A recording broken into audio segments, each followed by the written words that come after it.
On August 21, 2021, in the quiet town of Dhemaji, Assam, a young woman's life was tragically cut short. Her name was Nandita Saikia, a bright and ambitious student at Moridhal College. This is the story of a crime that shook a community to its core and sparked a nationwide conversation about violence, justice, and the safety of women in India. Nandita Saikia was more than just a name in a headline. She was a daughter, a friend, and a student with dreams of a future. She was studying for a Bachelor of Arts, known for a dedication and cheerful spirit. Like many young people, she was active and engaged, a familiar face in her college and her hometown of Naba Cathbury village. She represented the aspirations of countless young women in the region, striving for education and a better life. Her sudden and violent death left a void that could never be filled, a silence where her laughter once was. The man responsible for this horrific act was Rintu Sharma, a non-teaching staff member at the same college. The motive, as is often the case in such tragedies, was rooted in obsession and rejection. Rintu had been persistently harassing Nandita for some time, making unwanted advances and proposals of marriage. Despite her clear rejections and the complaints filed by her family, his obsession only grew. This wasn't a crime of passion that erupted out of nowhere. It was the culmination of a campaign of stalking and intimidation. The warning signs were there, but tragically, they weren't enough to prevent the inevitable. The day of the attack was like any other Saturday at Moridhal College. Nandita was on campus, likely focused on her studies or chatting with friends, when she was confronted by Rintu Sharma. He was armed with a machete, a dao. In a fit of rage fueled by rejection, he attacked Nandita and her classmate, Kasmita Dutta, who bravely tried to intervene. He also injured Kashmira's father, who rushed to their aid. The scene was one of chaos and terror, a place of learning turned into a site of brutal violence. The immediate aftermath was a frantic rush to save lives. Nandita was critically injured and first taken to Dhemaji Civil Hospital. The severity of her wounds required more specialized care, so she was transferred to the Sanjivani Hospital in Dibrugarh and later to the Brahmaputra Diagnostic and Hospital. Doctors and medical staff fought tirelessly for 5 long days to save her. The entire state held its breath, praying for a miracle. But on August 25th, Nandita succumbed to her injuries. The news of her passing sent a wave of grief and anger across Assam and beyond.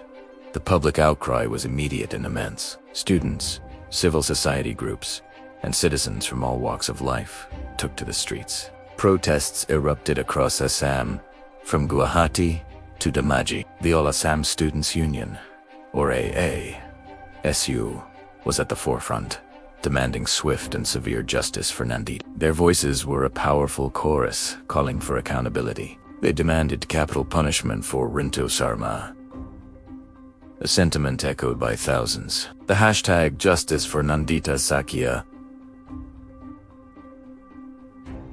trended on social media, turning a local tragedy into a national cause. People were not just mourning, they were demanding change. They were tired of the persistent threat of violence against women and the feeling that the system was failing to protect them. The Assam government and police force responded to the public pressure. Chief Minister Himanta Biswa Sarma personally visited Nandita's family, offering his condolences and assuring them of a fast and fair investigation. He announced an ex gratia payment to the family and promised that the state would bear all medical expenses for the injured. The police acted swiftly. Rintu Sharma was arrested shortly after the attack. A special investigation team, or SIT, was formed to handle the case, ensuring it was given the highest priority. The chief minister declared that the charge sheet would be filed within 1 month, a promise aimed at restoring public faith in the justice system. The legal proceedings moved at an unprecedented pace for the Indian judicial system. True to the chief minister's word, the Dhemaji police filed a comprehensive 518-page charge sheet in record time. The case was put on a fast-track court to ensure a speedy trial. This was a direct response to the public's demand for fast-track justice. The prosecution built a solid case, presenting evidence and witness testimonies that painted a clear picture of Rintu Sharma's guilt. The evidence included the weapon, eyewitness accounts, and records of his prior harassment. Finally, on April 27, 2022, just 8 months after the horrific crime, the Dhemaji District and Sessions Court delivered its verdict. Judge Sankesh Borthekar found Rintu Sharma guilty of the murder of Nandita Saikia. He was sentenced to life imprisonment. While many had called for the death penalty, the verdict was still seen as a significant victory for justice. A life sentence ensured that Rintu Sharma would pay for his crime and no longer pose a threat to society. The relatively swift delivery of justice was a small solace for Nandita's grieving family and a hopeful sign for many who feared the case would be lost in legal delays. The murder of Nandita Saikia is a heartbreaking story, but it is also a story that forces us to confront uncomfortable truths. It highlights the pervasive issue of stalking and harassment that women face daily. It raises critical questions about the effectiveness of our systems in protecting potential victims. Nandita's family had reported the harassment, but the threat was not neutralized in time.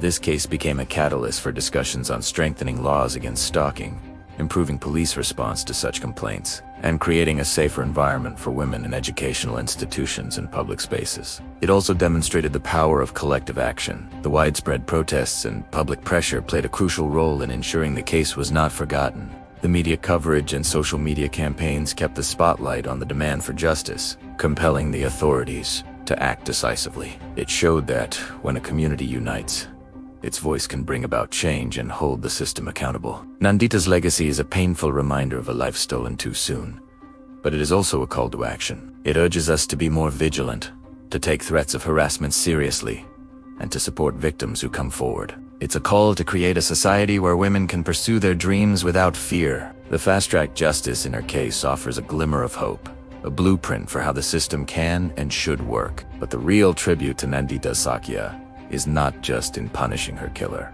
It's in building a world where such tragedies never happen again. We must continue to fight for the safety and dignity of every woman, in her name and in the name of countless others. Thank you for watching. If you found this documentary meaningful, please like, share, and subscribe for more stories that matter.